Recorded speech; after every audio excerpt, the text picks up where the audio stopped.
In this video, I'm going to show you how to revive a tired looking haircut with a simple yet calculated graduation technique. Firstly, I'm going to prepare the hair at the basin with conditioner only to soften the hair and prepare it for a precise haircut. Before I do any cutting, it's important to assess the fix factors. The fix factors will always tell me what to do with the haircut. But through the consultation with my client, the functionality of this look wasn't meeting my client's expectations. To begin the sectioning pattern, I'm going to split the head from left and right, directly down the center.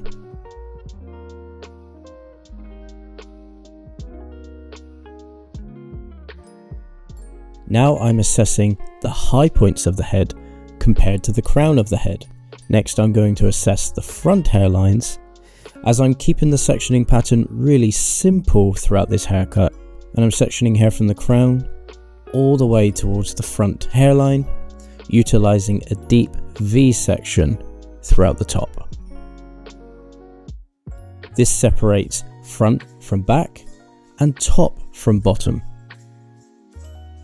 Once I'm happy with how my section is looking, I'm going to go ahead, groom all the hairs into my hand and twist the hair away and secure with some clips.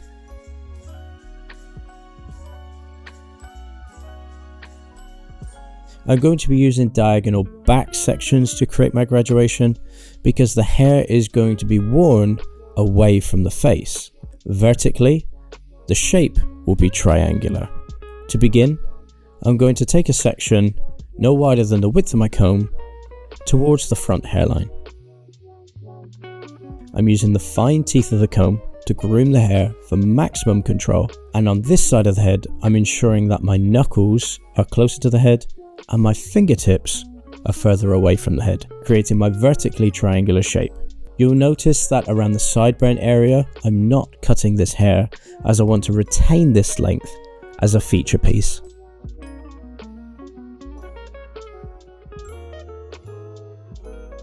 Moving on now, each subsequent section will be roughly the width of my comb.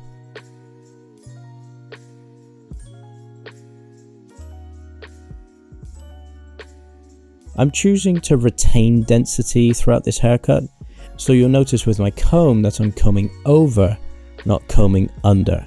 This is what we call a micro decision, which has an effect on the macro outcome.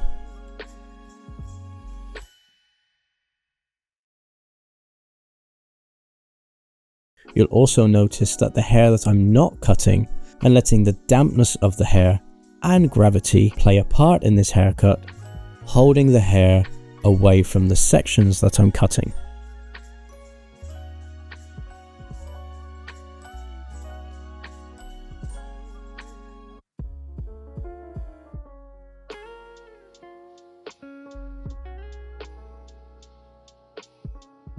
I'm going to continue this cutting pattern behind the ear and around the back of the head.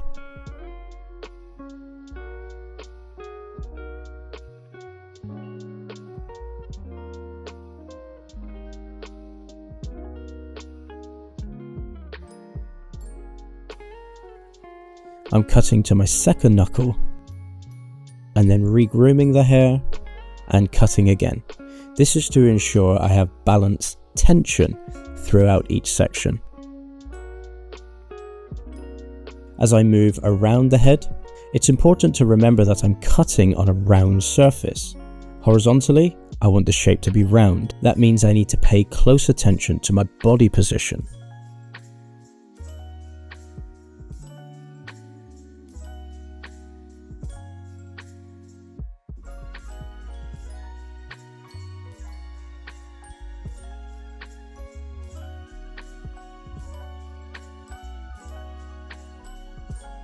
Not only do I need to pay attention to my body position, but the client's body position as well. As I move around to behind the ear, the cutting surface elongates, meaning that I have a much larger cutting surface to work on, and it also dips back in underneath the occipital bone. Therefore, just by moving the client's head in a forward motion, I can balance out the cutting surface to create a surface similar to the surface on the sides. This will give me really consistent, even results and allow me to retain balanced posture throughout the whole haircut, ensuring longevity in my cutting career.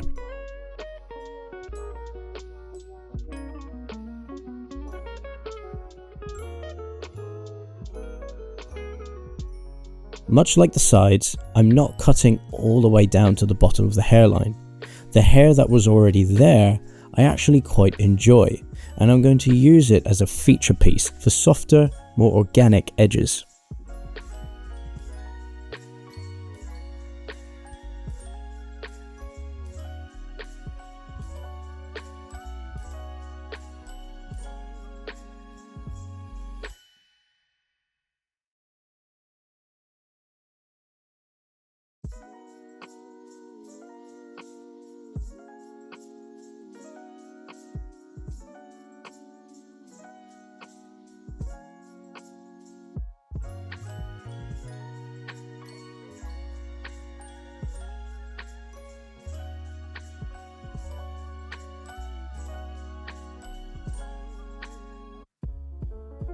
Now that I'm at the back of the head, this is a crucial part of understanding why haircuts like this might be called cross graduation, and why I decided to create my section pattern in this fashion.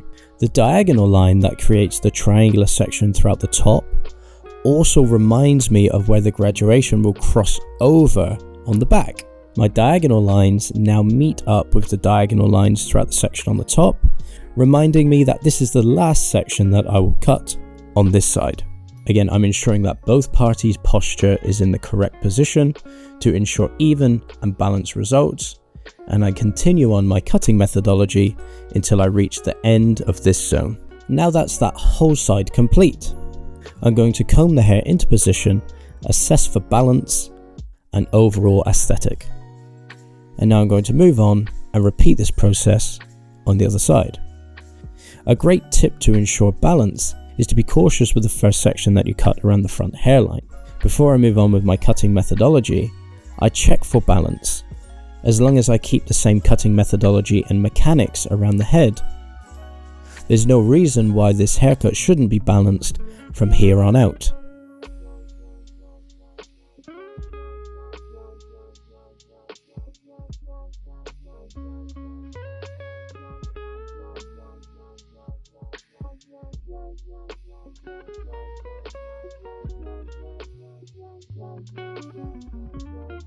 You can see that as I move behind the ear and the back of the head, I'm ensuring that both parties' body position is effective for maximum results.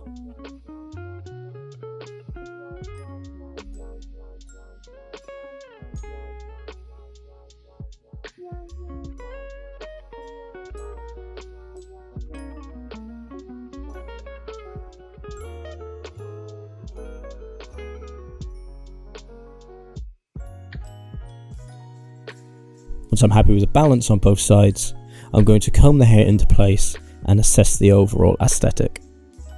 At this point, I'm going to go ahead and detail the exterior edges with a razor. I'm choosing the razor because I want an organic, soft feel throughout the perimeter edges. I'm using the wide tooth of my comb to secure the hair and gently fine-tuning the edges with the blade. I'm looking for a balance in colour and even separation throughout the edges.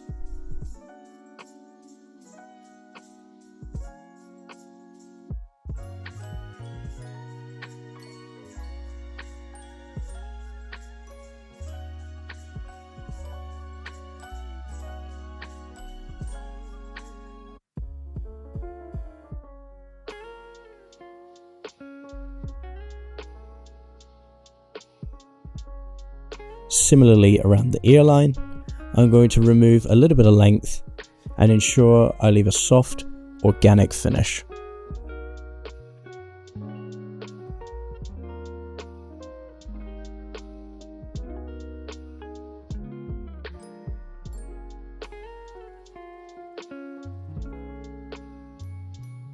Moving on to the top now, I'm going to release the clips from the hair.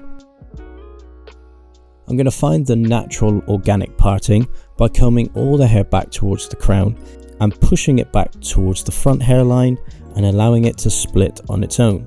To cut the top, I'm going to use the same cutting method as I did on the side. I'm going to continue my graduation above the rounding of the head, and this is going to continue on my vertically triangular shape. I'm going to use the hair from below the rounding of the head as a guideline and ensure that my cutting mechanics are consistent throughout.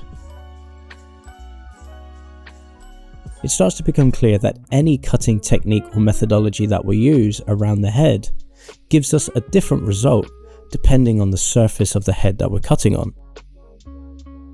The sections of hair that I'm cutting now are above the widest points of the side of the head, therefore they will act differently when they're sitting in their natural position.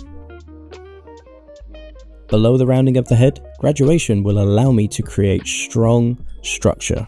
Above the rounding of the head, it will allow me to retain weight and density, leaving a much fuller look throughout the top.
Once I'm happy with that side, I'm going to go ahead and cut the other side. For some of you, this may feel like an unorthodox way of cutting hair. I'm not actually going to go through and put any layering in the top, because I want to keep as much weight and density throughout the top to enhance the natural texture. Cutting the hair this way ensures that the haircut is connected and retains an element of fluidity throughout.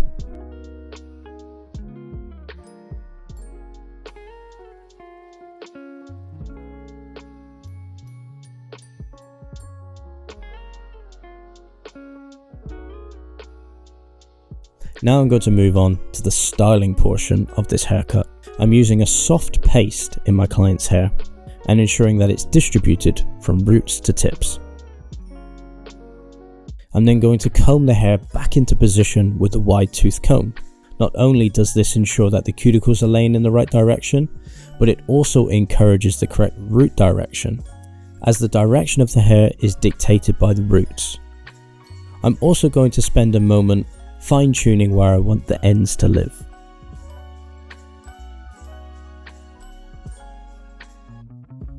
To begin the heat styling process, I'm going to wrap dry the back and the sides using the concentrator attachment on my Dyson Supersonic and a vent brush. I'm using a vent brush because I don't want these panels to be too compact. A vent brush has wider teeth than a vest brush and will allow for some extra movement. My focus here is root direction. I will worry about the ends afterwards. If you want the hair to move in any particular direction, it's really important to focus on the roots first. Wherever the roots go, the ends will follow.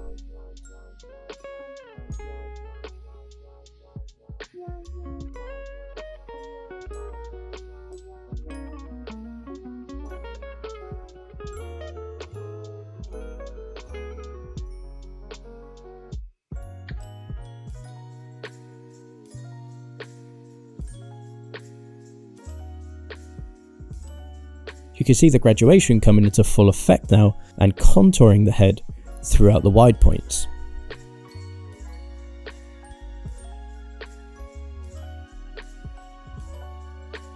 Moving on to the zones above the widest points of the head, I'm going to use my diffuser attachment with a low speed and a low heat and encourage the natural texture to come back to life. I'm using my opposite hand to ensure that I'm placing the hair in the correct position.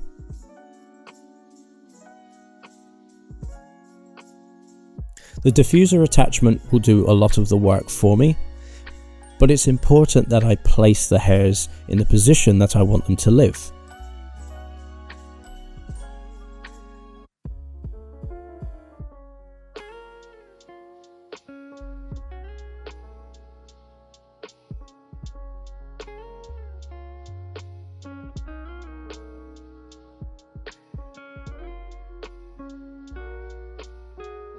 And as always, whatever gets heated up must be cooled down. So in the final stages of the styling process, I switch the hairdryer to a cool setting and cool everything back down.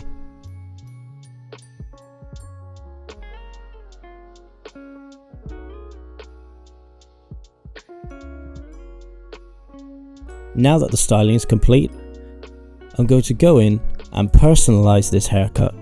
I'm starting around the perimeter edges and creating purposeful channels where I want to see more openness and separation throughout the hairline. I'm using a slicing scissor here, which will give me nice soft edges.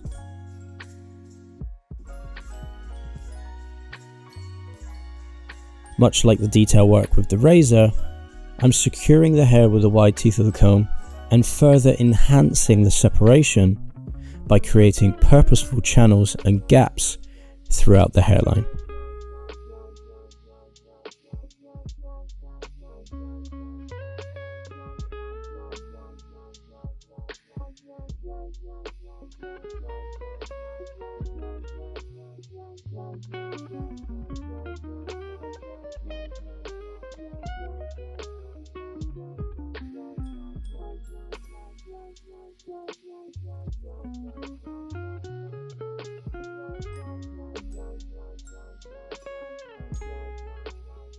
Once I'm happy with the perimeter edges, I'm going to go back through and assess the overall shape of this haircut, now that the hair has had a brief moment to expand on its own and settle in its natural place. And then I'm going to spend a few moments placing the hairs exactly where I want them to live.